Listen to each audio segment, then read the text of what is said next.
Hi, and welcome back. Welcome to season three of Money Talk. I'm excited today about Money Talk and about season three in particular for a couple of reasons. A lot of things have changed. And in fact, I would say that Money Talk might be a few months late in getting started for season three. And then I would also say that it's probably right on time. Why do I say that? Well, it was December 31st, 2024. It was 2 o'clock, 3 o'clock in the morning, and I got a phone call. Actually, it wasn't a phone call, it was like an alert or something. It just burst me out of bed. I'm like, what is this? And it was an alert telling me to evacuate. I'm like, evacuate for what reason? And who got this? How'd you get my number? Sometimes we don't really know how the universe is trying to warn you about things. But if you're listening, you might mistake the message for, oh, it was really meant for somebody else when it is meant for you. I looked at that message and I thought, evacuate. Why would I evacuate? It's cold outside. It said there's a fire. There's a fire and it's time to evacuate. Now, I have lived in Malibu for well over 2 decades. And fires have come and gone in Malibu. We know this, but I've never been told to evacuate. They've never, I look outside and I can't see smoke. And I think to myself, I was just outside. It was cold and damp. So I went back to bed. I ignored the warning. I woke up the next morning and I thought, that was really strange. It is now the 31st, and I can't imagine. I'm asking my friends, how did that all happen? And nobody can tell me. They thought there was a fire. Maybe it was set by people setting off firecrackers, whatever. But 1 week later, one entire week later, my beautiful home that I lived in Malibu, that I loved so dearly and so deeply, became rubble in just a few hours. It's hard for me to even look at it today. But the neighborhood that I called home was gone. And this is after a little bit of cleanup. And now it is cleaned up. And it is about the process of what do you do when life burns you down to the ground. Today we're going to talk about that. And today we're going to talk about this for a couple of reasons. Today is an important day for me because it's about getting back up. It's about taking the next step. And this whole season is about those with inspiring stories to tell us how to keep going when life kicks you and holds you down or puts you under the water. I just have two things that I want you to do right now. I want you to click like, and I want you to hit share, because this message shouldn't be kept to yourself. This message should be out to all of your friends, anybody that's had some kind of struggle, anything that's been a disappointment, you've ever had a loss. And then I want you to stay with me because I'll be right back.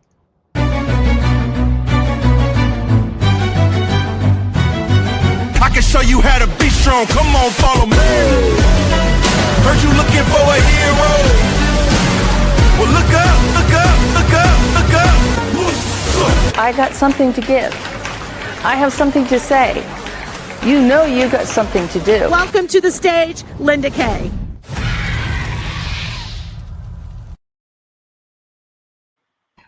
Well, I told you it's going to be an exciting season, and I really want to express how joyful I am about being able to have a place here with lights on, with electricity on, because in Malibu, there is no electricity. 7 months later, we think, we're tired of hearing about that fire in Malibu. Things are done. Everything's right again, isn't it? And no, it's not. Even with that rig on the property, tying up to the sewer line should be an easy thing. It isn't. Everything collapsed underneath the ground, and everything that I thought was working isn't. The electricity I'm still struggling with. Well, enough about me. I just think that, everybody's got a story about how they rebuild, about how they do things again, how they get back up, how they do when you don't want to do. What makes you get up out of bed and push you forward? when there's not a table for you to go push yourself to? What if your health falls to the ground, crumbles? Well, today we're going to hear some amazing stories from an amazing person. He's a music producer, he's a writer, he's a business executive with over 40 years in the entertainment industry. And before I bring him on, I really want you to think about the 5 closest people that you spend the most time with, they say, is who you become. Let's see where he's at now.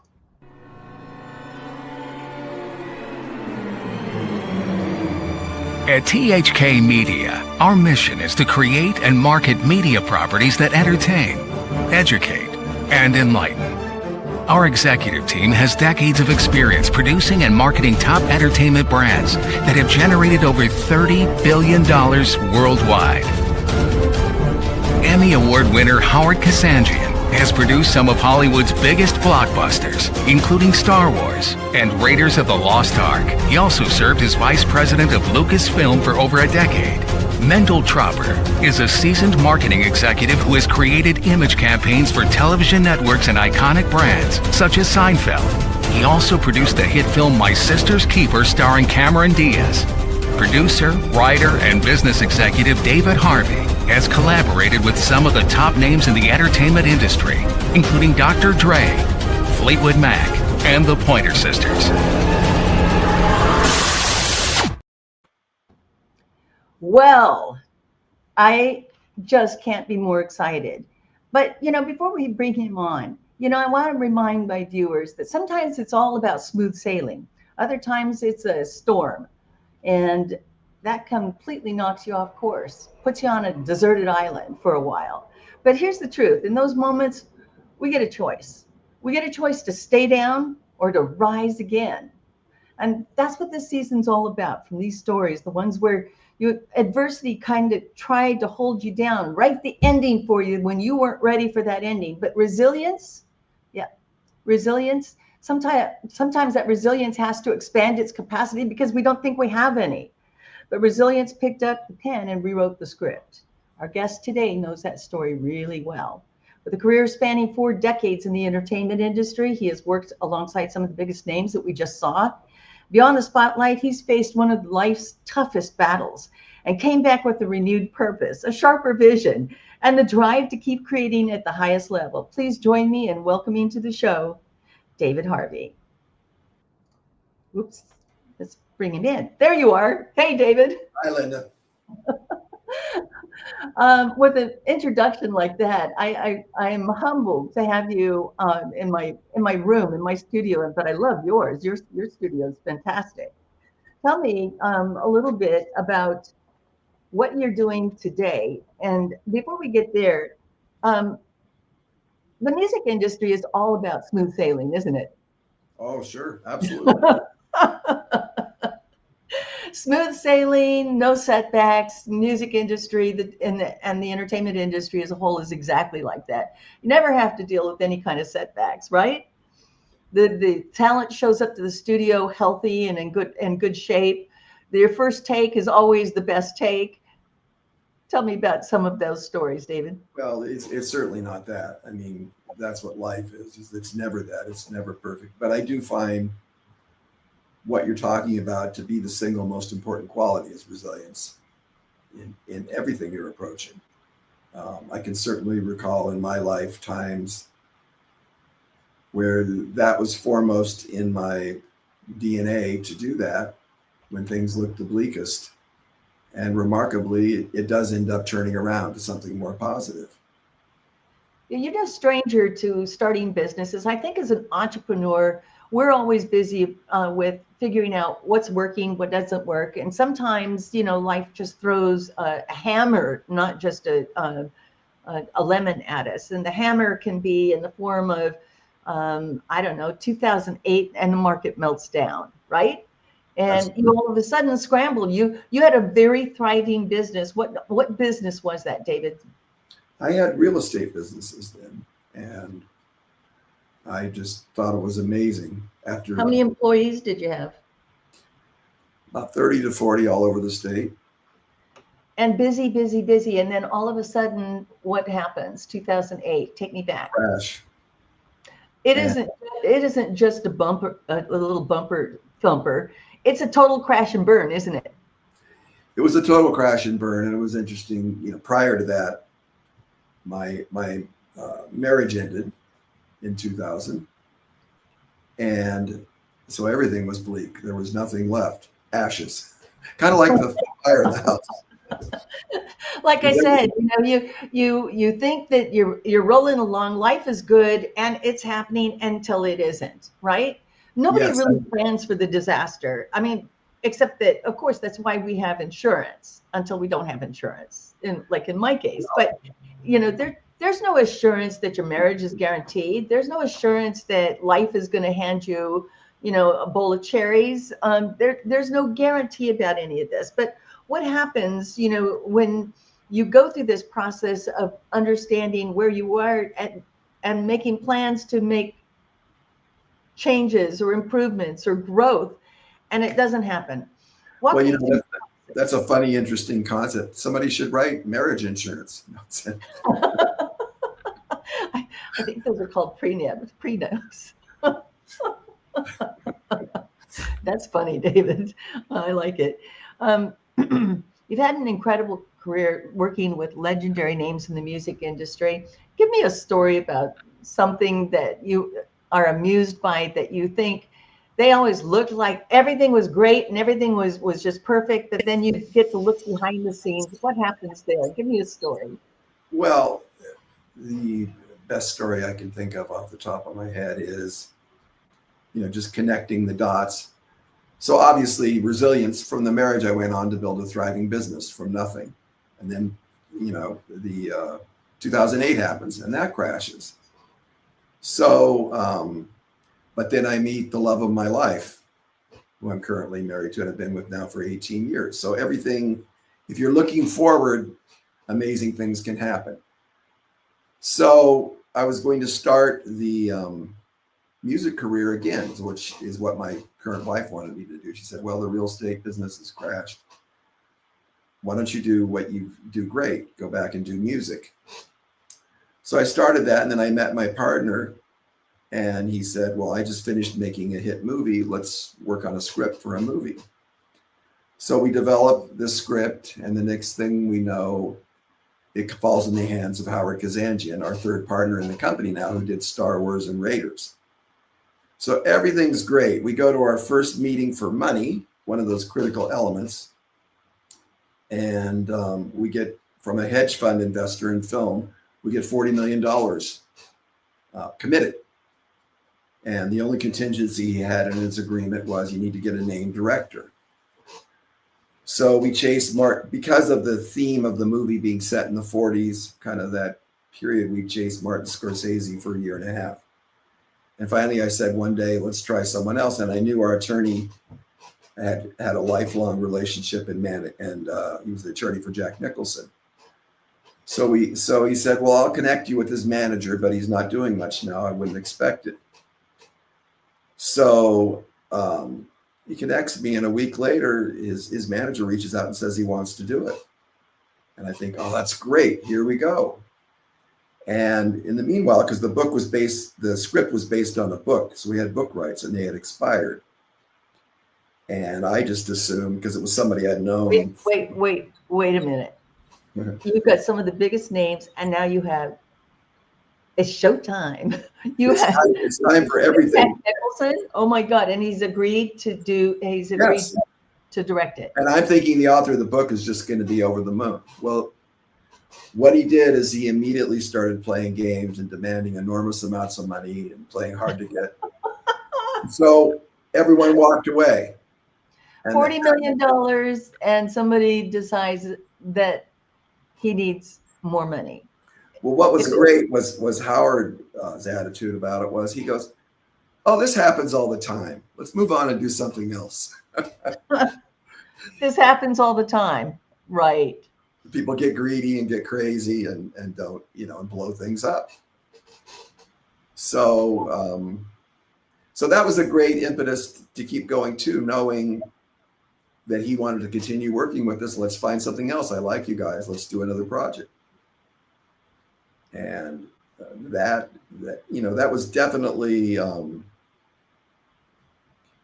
it's always disasters that lead to the next best thing. Well, your disastrous end of your marriage, leads you to finding the love of your life and the best person in your life who encourages you to go back into music, to go into entertainment. You Right. go into entertainment, you've got, now you have a company behind you. And, this happens in 2008 as your business had just crushed and fallen out of the sky to the ground, crashed and burned. And now you're in the music, or back in the entertainment industry. It's just so many full of life's up and downs, right? That now you've got a partner that's behind you. You've got partners that are encouraging you. You've Yes. got everything going. What could go wrong? Well, the first project blew up, and that was what went wrong. So we went on. We found another, great project, a kids show that we're involved in called Hey Wordy, and that started developing into a lot. It was up on PBS and everything. And one of the next momentous times was I was putting together a project with Harvey Mason Jr., the chairman of the Recording Academy, to go out and do concerts all over the country in 2020. And it was going to be exciting working with all the top people in my first love and business, the music industry. And then all of a sudden this thing called COVID happened, and everything got burned to the ground again, to nothing. So kind of interesting. Amazing. Okay. Does anything get done? Does anything get completed? Because sometimes these things are very frustrating, right? They're challenges, but more than a challenge, you have to be more than just a little bit resilient. You've got to be extremely creative. You've got to be crafty. You've really got to be working on your craft. Tell me what you were doing, during this process now, because somewhere in between, you also now get some devastating news, and you've got to process this news. And what helped you prepare for that mental preparation for the fight? Yeah, I thought COVID was bad news, but then 2 months later, I get news that I have cancer. Oh my God, David! And the first diagnosis was you've got 2 months to live, so go home. That's not funny. That really is not funny. I mean, okay, so first of all, a blow to the head and a blow to the chest. Your arms are already beat down. You can't fight anymore. You've been told you got 2 months to live. Now what the hell are you going to do? Get on the internet and see if they're wrong. And they were. So and isn't that the best? Like, I don't believe you. And I didn't have cancer before I came here and got this diagnosis, right? Right, exactly. So you fight the odds, and I found 2 hospitals, Cedars-Sinai and one in Texas, I think, that did surgery for this particular type of cancer they said I had. And, and they said, well, we do surgery and we have a 50% success. Well, I go, 50% sounds better than 100. So I went, so the Cedars-Sinai doctor just said, check yourself out of there immediately and come see me, because it's all in Los Angeles. And he said, don't worry about insurance or anything. We'll figure that out later. Just go check in an emergency, and we'll schedule surgery for Monday. This is a Friday. Wait a minute. What are they going to operate on? David, you're like, I was just told I'm dying, and, anything could happen under the knife. I don't even know who you are, but you said, I'll meet you in OR. Are you a little nervous? No, because it was an alternative. It was a better alternative. Because the alternative of having 50% of your life was better than not having 100% of it. Correct. And now hold on to that, because that's an important distinction. Many of us see, life is half, the glass is half full. Others see it as the glass is half empty. Is their perspective. Do you think it's because there are so many options available about other things? Hey, this thing didn't work out. So as Mendel says, well, this happens all the time. People get greedy and we just move on to another project because there's options, right? Yeah. It's Howard, right? So, now you look at this and you go, I don't have a lot of other options about my life. I'm not going to trade out anything else in. What have I got to lose? At least I'll have 50% of it. Go on, David. This is just an amazing observation? So my wife comes in the hospital to meet with the doctor and discuss on that Monday for the surgery. And the doctor comes in and says, I have good news. They misdiagnosed you. It isn't that kind of cancer. It's another kind of cancer where it's totally treatable by chemo and radiation, and there is no surgery. What? So, I'm so happy I had the good cancer. That was right. You're like, if I'm going to have cancer, at least I want to have the good kind of cancer, the one that they don't cut can do something with. every Yeah. 3 months, and I lose all my hair or I lose my perspective in life. In the moments of your treatment or your recovery, what has kept you moving forward? Well, it's an amazing feeling being given a second chance. So you just kind of love, everything moving forward. And afterwards, my partners and I kept working on the projects we had. And all of a sudden, Mendel came to me one day and said, I just got the rights to a New York Times bestseller.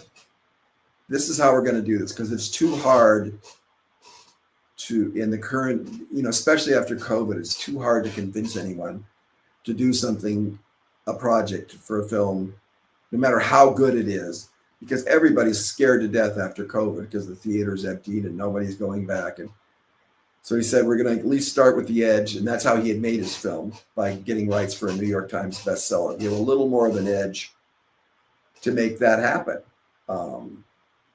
So we started work on a script for that book and putting the pieces together. And that's what I've been working on, for the last several months is moving that project forward. And of course, that one just is on steroids. It just, moves fast down the track and everybody says yes. And you get that $40 million again. And no, I don't know what the hell happened the first time, but that was a miracle. I do understand now that most people, even famous people that want to make a movie, you're talking 10 years. Easily. Right.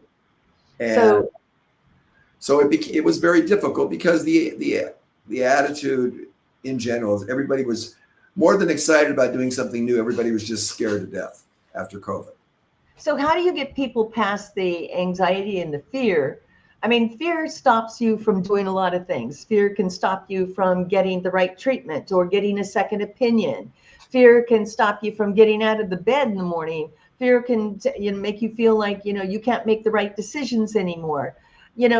How are you managing that fear process, not just in others, but, within you? I look at, the decision to get up every day, to the decision to move forward, even though everything tells me that things are not going to be right in my Malibu location for years. Sure, that's and the frustration of those things.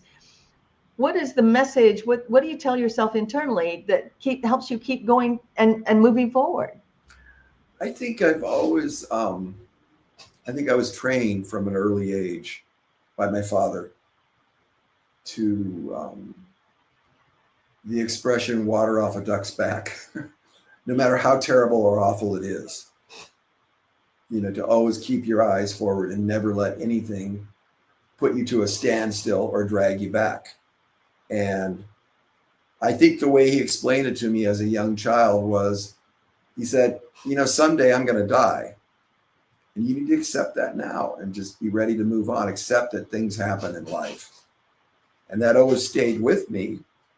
And as a consequence, it's my most valuable asset is I never say stop. I never say, it's just always, what do we do next to move forward and make things work? It's a good grim reminder that the Grim Reaper comes for everyone. Nobody gets out alive, right? Right. So, okay, so I deal with it and I'm going to die, but nobody really puts that in the forefront and make plans around it unless they are, our age, David, where we go, it's kind of inevitable. We should make a few plans, right? Right. But nobody plans for the burn down of your life, burn down of your business. You've got some guiding principles that you and I have talked about a few times. And we have just lost a mutual friend that brought us together to meet with each other. And Renee had such a joy for life and a vibrancy that kept her going, even in the face of just some of the most miserable treatments and the outcomes and the disappointments of her family. And I look at her and I think there's a common thread between us, right? It wasn't just a project. It was the personality or the values. What are those values for you, David? We've talked about it a few times. Share with me maybe 2 or 3 of the most principal guiding values that you have. Well, of the 7 that I identified, the first one is always leading a principle-centered life. That all your decisions you attempt, because we're all human, right? To always make them the right values, the kind values, the equitable values, and how you treat other people and how you run your life. And that is first and foremost, because if that's guiding your life, you have a much stronger chance of being happy. What is that thing, everybody's waiting to I just want to be happy. Well, I'm sorry, but this is called life, and life has lessons that you're not going to really be very happy with, right? Right. So having those values, and having said that particular value, a principle that guides you, that principle that guides you has to be something that I want to say is the candle in your life, that sense of purpose, that sense of drive. What else, David? You have 7 of them. Give me another. Oh boy, now I have to rely on my memory. You wrote it. Well, we just said, the third value I do remember is the water off a duck's back value. Yeah. Meaning you're going to have terrible things happen. You have to learn how to let nothing stop you. I mean, what happened to you is definitely the top of the list. Losing a child, top of the list. It makes other disasters, a business crashing or like what was almost mine, being told you have cancer in 2 months to live. Those are big, but any of them, it's still possible to go, I'm moving forward. Yeah. This is not going to consume. I'm going to see what else I can do. I do remember, and I'm upset because I can't remember the second rule, but I do remember the 4th rule, and it's called find your team. Find your team. Because you can do nothing in life by yourself. Very little. You can do with a team of 3 people. You can't do 3 times as much. You can do 100 times as much. Oh, and if they're all in agreement, I couldn't agree more. David, that leads me to one of the projects that you're working on right now. I wonder if you could talk about it just a little bit. You talked about picking up the option on a bestseller. Talk to me and tell me what that looks like. Well, the name of the book is called The Warsaw Orphan by an author out of Australia called Kelly. Her name is Kelly Reimer. She's a very successful, sold millions of books. And she, this particular book is set during World War II with these 2 amazing young kids. By young, I mean teenage, like 15, 14, 16, and how they quickly become heroic and develop that quality where, no, we're not, you talk about in the face of horrible things happening in your life, imagine your country's taken over by Nazis, and they're killing everyone brutally and destroying your way of life. But they chose to persevere and move on and try to save people and be very heroic. And in the process, it's an incredible love story between the 2 of them. And, that is what the Warsaw Orphan is. And when, and you can relate it to so many things that are so topical today, David, aside from all the difficulty of having, anything to do with something as political as Holocaust or did it exist? We can relate it to things that you look at the atrocities that are going on right now from the Gaza tunnel to worldwide strife, and how important is this message that people see hope and resilience, because that's what this story is about. It gives a sense of hope. Absolutely, it gives a tremendous sense of hope where you have to find a way to move forward and have hope, and that's why this movie is so important, especially during the time now. And part of the reason this movie is so important as well is whenever there's war, people take sides. And there aren't any winners. And in America, a lot of people have taken the side against Israel. Yeah. They think Israel's the villain. And so that's why there needs to be a little more education and awareness about the truth about the matter of what's really gone on and why Israel exists in the first place. Because of the Holocaust, there was certainly a portion of people in the world that felt that the Jewish people had a right to have a homeland. And that was their homeland originally. So, there's just a lot of misinformation and hatred directed that way. And it doesn't do any good to argue. No. To the other person's point of view. So the better way is argue with an opinion, David, but you can't argue with the facts. Well, some people can. They're good at arguing with the facts. I hear you. But I think that by showing these young people in this incredible love story and their resilience, and it's an amazing story, and the characters and everything, then people can relate it more to life. People see a movie is different than arguing with them about did it happen or not. Did it happen or not? As a matter of fact, were you there? Were you in the right spot? But a lot of people face moments when they feel like giving up, David.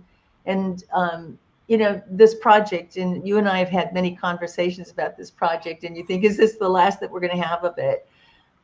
What would you say to someone in the place right now where they feel like giving up? What would you say to them? I would try to instill to them that that's what life is not giving up. If you had to sum up your own resilience philosophy in one sentence, what would that be, David? I don't allow those type of thoughts to even enter my mind. I block them completely. But they creep in. How do you get rid of them? Oh, I have. How do you usher them out like a bad guest? I trained myself. Yes, not a guest. I've trained myself for decades to block them out. Yeah, they do try to creep in, but I know that it's not the truth. And so I'm quickly able to overcome it. So, and that's kind of how, and that's what keeps, and if you have that, you can help lead other people to happiness too, which I think is one of our purposes on earth, is to try to make other people's lives a little brighter.